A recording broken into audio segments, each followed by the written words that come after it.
අයිබෝන් මම අචිත බෝධක පනාගොඩ අද අපි කතා කරන්න යන්නේ මෝටරර්ථ ශේෂත්‍රයේ බොහෝ දෙනෙක් අහන එක ප්‍රශ්නයක් ගැන. අපි හැමෝම දන්නවා සාමාන්‍ය පෙට්‍රල් හෝ ඩීසල් වාහනයක ගියර් 5ක් හෝ 6ක් තියෙන එහෙම නැත්නම් ඊටත් වඩා නවීන වාහනවල ගියර් 8ක් 9ක් 10ක් වගේ භාවිතා කරන සංකීර්ණ ගියර් බොක්ස් එකක් තියෙනවා කියලා. හැබැයි ටෙස්ලා හෝ එහෙම නැත්නම් වෙනත් ඉලෙක්ට්‍රික් වාහනයක එහෙම නැත්නම් EV එකක් ගත්තොත් ඒවට ගියර් මාරු කරන්න අවශ්‍ය නැ මේ වගේ ගියර් බොක්ස් එකක් භාවිතා කරන්නේ නැහැ. ඇයි මේ වගේ ලොකු වෙනසක් තියෙන්නේ? විදුලි මෝටරයක් තුළ සිදුවන ඒ සුවිශේෂී ක්‍රියාවලිය මොකක්ද? අද අපි මේ ගැන ඉතාමත් ගැඹුරින් තාක්ෂණිකව විමසලා බලමු. මුලින්ම අපි බලමු සාමාන්‍ය එන්ජින් එකක් එහෙම නැත්නම් ඉන්ටර්නල් කම්බෂන් එන්ජින් එකක් වැඩ කරන්නේ කොහොමද කියලා.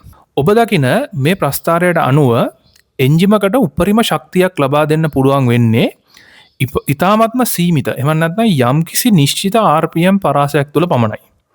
අපි මේකට එන්ජින් එකේ පවර් බෑන්ඩ් එක කියලා කියනවා. එහෙම නැත්නම් අදාළ එන්ජින් එකේ පවර් බෑන්ඩ් එක කියලා කියනවා.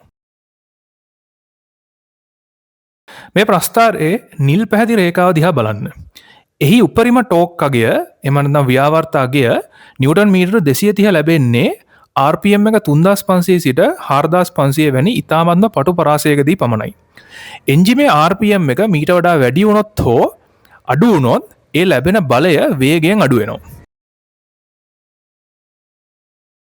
රතු පැහැති රේඛාව දෙස බලන්න.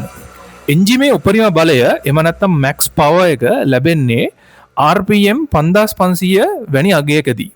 මෙන්න මේ පටු පවර් බෑන්ඩ් එක නිසා විවිධ ස්පීඩ් හා ලෝඩ් කන්ඩිෂන්ස් වලදී එහෙම නැත්නම් ඒ විවිධ ස්පීඩ් හා ලෝඩ් කන්ඩිෂන් යටතේ වාහනය ධාවනය කිරීමේදී එන්ජිම නිතරම අර කාර්යක්ෂම RPM පරාසය තුල පවත්වා ගන්න නම් අපිට ගියර් 5ක් හෝ 6ක් සහිත එහෙම නැත්නම් ඊට වඩා ගියර් ගානක් සහිත ගියර් බොක්ස් එකක් අනිවාර්යයෙන්ම භාවිතා කරන්න සිද්ධ වෙනවා.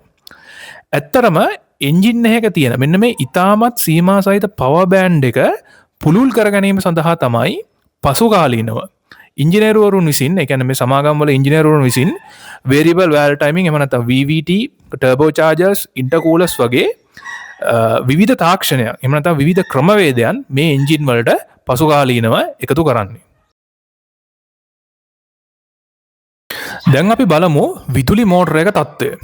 මේ තිරය දිස් වෙන්නේ ටෙස්ලා මොඩල් 3 වාහනයක එහෙම නැත්නම් EV එකේ ඒ භාවිතා කරන මෝටර් එකේ පවර් බෑන්ඩ් කර්ව් එක.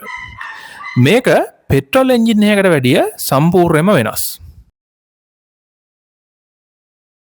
මෙහි ඇති සුවිශේෂීම දේ තමයි මෝටරේ කැරකෙන්න පටන් ගන්නා මොහොතේම හෙවත් 0 RPM ඒ කියන්නේ 0 RPM වල ඉඳලම එහි උපරිම ව්‍යාවර්තය මැක්සිමම් ටෝක් එක ලබා දීමේ හැකියාව. ඒ නිසායි EV එකක එහෙම නැත්නම් ඉලෙක්ට්‍රික් වෙහිකල් එකක ඇක්සලරේටර් එක පෑගූ සැනින් ක්ෂණික වේගයක් එහෙම නැත්නම් ක්වික් ඇක්සලරේෂන් එකක් ලැබෙන්නේ. ප්‍රස්ථාරයේ නිල් රේඛාව දිගේ බලන විට මේ ටෝක් එක එහෙම නැත්නම් ව්‍යාවර්තය 0 RPM සිට 9000 එහෙම නැත්නම් 9000 RPM දක්වාම ස්ථාවරව පවතිනවා. එම ටෝක් අගය අඩු වෙන්න පටන් ගන්න අවස්ථාවේදීම මෝටරය එහි මැක්ස් පවර් රීජන් එකට රතු රේඛාවට ඒ කියන්නේ මේ රේඛා දෙක එකට එක ඉතාමත් සිනිඳුව මුහු වෙනවා. EV මෝටරයක ඇති මෙම almost flat torque curve එක RPM 18000ක් වැනි අතිවිශාල අගයක් දක්වා පවතිනවා. මතක තබා ගන්න RPM 18000 කියලා කියන්නේ ෆෝමියුලා 1 එන්ජිමක දැකෙන්න ලැබෙන ඉතාමත්ම ඉහළ RPM අගයක්. මේ නිසා ඕනෑම ස්පීඩ් එකකදී සහ ඕනෑම ලෝඩ් එකකදී වාහනය ධාවනය කරන්න විවිධ ගියර් අනුපාත අවශ්‍ය වීමක් සිද්ධ වෙන්නේ නැහැ. සරල සිංගල් ස්පීඩ් ට්‍රාන්ස්මිෂන් එකක් එහෙම නැත්නම් සිංගල් ස්පීඩ් රිඩක්ෂන් ගියර් එකක් මේ ඉලෙක්ට්‍රික් වෙහිකල් එකකට හොඳටම ප්‍රමාණවත්. මේ තාක්ෂණික කරුණ පිරිසිදු විදුලි වාහන එහෙම නැත්නම් පියෝ ඉලෙක්ට්‍රික් වෙහිකල් වලට විතරක් නෙමෙයි අපි කලින් කතා කරමු මේ වීඩියෝ එකට කලින් කතා කරමු සීරීස් හයිබ්‍රිඩ් පද්ධතියක් සහිත වාහන වලටත් අදාළයි. උදාහරණයක් ලෙස Nissan e-Power එහෙම නැත්නම් මේ Daihatsu Rocky Toyota Race Hybrid මේ වගේ වාහන වලටත් වළංගු වෙනවා. සීරීස් හයිබ්‍රිඩ් පද්ධතියකදී වාහනයේ ඇති එන්ජිමින් කරන්නේ විදුලිය නිපදවන එක පමණයි. එහෙම නැත්නම් එන්ජින් එක ජෙනරේටරයක් හැටියට පමණයි ක්‍රියාත්මක වෙන්නේ. වාහනේ රෝද කරකවන්නේ සම්පූර්ණයෙන්ම විදුලි මෝටරයක් මගින්. එහිදීත් එන්ජිම සහ රෝද අතර කිසිම යාන්ත්‍රික සම්බන්ධයක් නැති නිසා ගියර් 5ක් හෝ 6ක් සහිත ගියර් බොක්ස් එකක් අවශ්‍ය වෙන්නේ නැහැ. විදුලි මෝටරයේ ඇති අර පුළුල් RPM පරාසය අපි අර කලින් ප්‍රස්ථාරයේ කතා කරපු පුළුල් RPM පරාසය සහ ඉන්ස්ටන්ට් ටෝක් එකේ සම්පූර්ණ වාසිය සීරීස් හයිබ්‍රිඩ් වාහනයකදීත් ඒ ආකාරයෙන්ම ලැබෙනවා.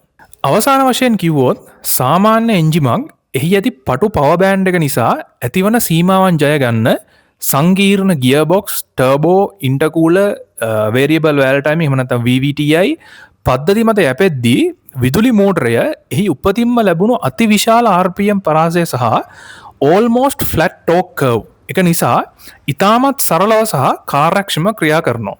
මේ සරල බව නිසා වාහනයේ බර ඉතාමත් සෑහෙන ප්‍රමාණයකින් අඩු වෙනවා. නඩත්තු වියදම් විශාල ලෙස අඩු වෙනවා. වගේම ඉතාමත්ම සිනිඳු සුමට දාවන අත්දැකීමක් ලබා ගන්න මේ ඉලෙක්ට්‍රික් වලට එහෙම නැත්නම් EV වලට හැකියාව ලැබිලා තියෙනවා. අද අපි මේ කතා කරපු තාක්ෂණික කරුණු ගැන ඔබේ අදහස පල්ලෙහාන් කමෙන්ට් එකක් දාන්න. ඒ වගේම ඉදිරියේදී මේ channel එක හරහා දැනගන්න ඕනේ දේවල් ගැන පල්ලෙහාන් කමෙන්ට් සෙක්ෂන් එකේ කමෙන්ට් එකක් දාන්න. එහෙනම් අපි ආපු අලුත් වීඩියෝකින් හම්බ වෙනකන් සියලු දෙනාට සුබ දවසක්. අයබෝවන්. ජය වේවා.